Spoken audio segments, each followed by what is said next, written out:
Title: The Haunting Night Jog.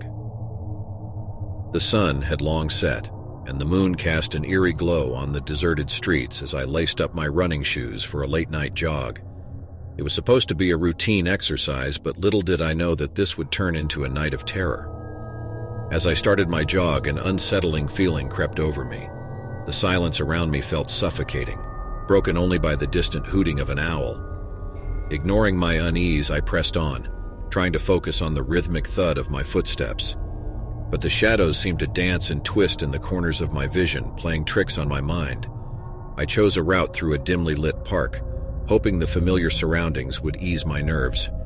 However, with every step, the darkness seemed to deepen, and my heart pounded in my chest. My breath quickened, not only from exertion, but also from an inexplicable fear that clutched at me. Suddenly, I heard faint whispers carried by the wind. My pace slowed as I strained to make out the words. They were indistinct yet chilling, like a spectral symphony haunting my ears. Goosebumps prickled on my skin and a shiver ran down my spine. Deciding it was my imagination, I tried to shake off the unsettling sensation and turned on my music to drown out the eerie noises. However, the sounds persisted, blending with the music in a disturbing harmony that left me on edge. I picked up my pace, desperate to escape the grasp of whatever malevolent presence seemed to be lurking in the darkness. My mind played tricks on me, conjuring nightmarish shapes in the shadows, making the once familiar park feel like an otherworldly realm. I stumbled upon a crumbling, abandoned building that loomed in the moonlight like a forgotten sentinel. As I passed, the whispers grew louder, almost deafening. The hairs on my neck stood on end as I turned to face the decaying structure. In the dim light, I thought I saw fleeting glimpses of figures moving behind broken windows and tattered curtains. Fear gripped me, but curiosity pushed me forward, my feet moving of their own accord. The moment I stepped closer to the building, a cold breeze enveloped me, and the whispers intensified. I could almost make out words now, haunting cries for help or perhaps warnings, impossible to decipher. My heart raced, and a chilling realization hit me like a thunderbolt. I had stumbled upon a place steeped in tragedy and malevolence, where restless souls were trapped between this world and the next. Panic set in, and I turned to flee, but it was as if an invisible force held me in place. A soft spectral glow emanated from the building, revealing ghostly faces staring out at me. I screamed, my voice echoing through the night, but no one came to my aid. I felt a presence behind me, a cold breath on my neck, and I knew I was not alone. Terror consumed me as I struggled to break free from whatever haunted this forsaken place. My heart pounded, and I ran with all my might, not caring where I was heading, just desperate to escape the clutches of the malevolent spirits. Eventually, I burst out of the park and onto the familiar streets, gasping for breath. I didn't look back until I reached the safety of my home. As I closed the door behind me, I felt a lingering presence, a reminder that the horrors I encountered that night were very real. From that night on, I never dared to jog after dark.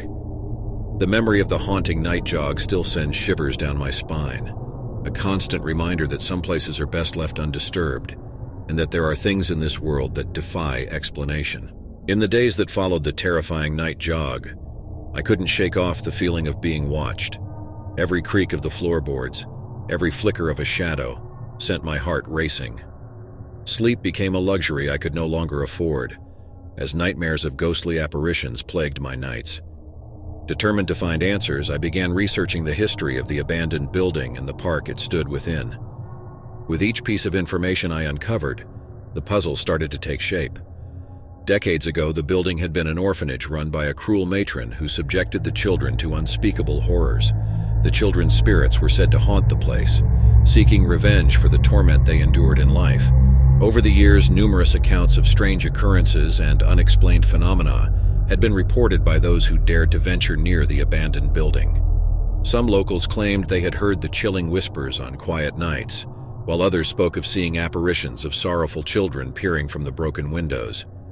Skeptics dismissed these tales as urban legends, but my first-hand encounter had turned me into a firm believer. Determined to put an end to the haunting, I sought the help of paranormal investigators. Together, we ventured back to the park and the dreaded building. Armed with recording equipment and cameras, we braced ourselves for the unknown. As we crossed the park's threshold, the atmosphere shifted, and a heavy silence fell upon us. The investigators began asking questions, their voices echoing into the void, seeking responses from the spirits that supposedly lurked in the shadows. Soon the whispers returned, stronger and more palpable than ever. The investigators' equipment registered strange readings, capturing electronic voice phenomena that sent chills down our spines.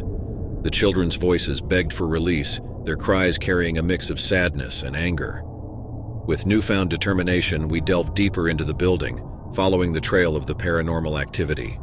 The temperature dropped drastically, and cold spots enveloped us, leaving no doubt that we were in the presence of something beyond our understanding. Suddenly, the investigators' equipment began malfunctioning, and we heard loud, disembodied laughter echoing through the halls.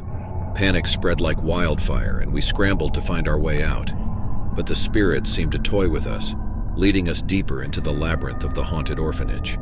In a chilling moment of clarity, I realized the spirits wanted us to experience the same fear and anguish they had suffered. We had become pawns in their twisted game, unable to escape their malevolent influence. As we neared the exit, the laughter grew louder, and the building itself seemed to pulsate with a sinister energy. The air was heavy with the weight of sorrow and resentment, and I felt the presence of the vengeful spirits closing in on us. With a final burst of adrenaline, we burst through the door and stumbled into the moonlit park. The laughter and whispers ceased as we left the haunted building behind, but the memory of that night would stay with us forever. In the aftermath of our encounter, we shared our findings with the local community. Some scoffed at our accounts, while others shivered in fear at the confirmation of the haunted orphanage's existence. The park and its menacing building became a forbidden place, a cautionary tale passed down through generations. From that night on, I hung up my running shoes and vowed never to return to the park after dark. The night jog gone wrong had taught me that some mysteries are best left unsolved, and some terrors are better left undisturbed in the shadows of the past.